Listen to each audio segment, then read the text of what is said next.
It's the play of the voice within constraints that Frost is interested in that makes him feel so Horatian.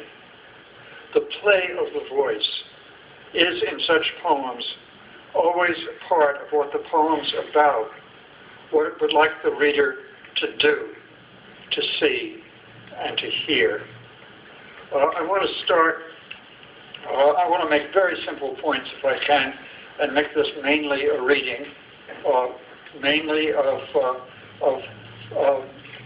Horace and Frost, and then of Virgil and Frost, and a couple of poems of my own that are, in one way or another, related to these other works.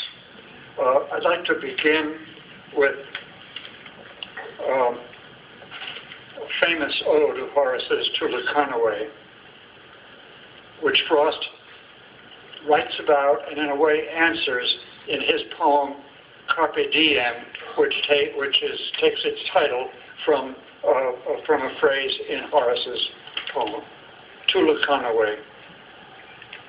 Don't be too eager to ask what the gods have in mind for us. What will become of you? What will become of me? What you can read in the cards or spell out on the Ouija board? It's better not to know.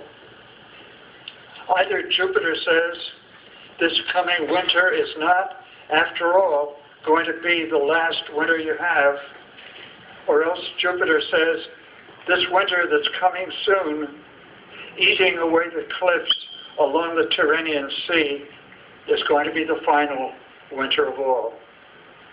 Be mindful. Take good care of your garden. The time we have is short. Cut short your hopes for longer.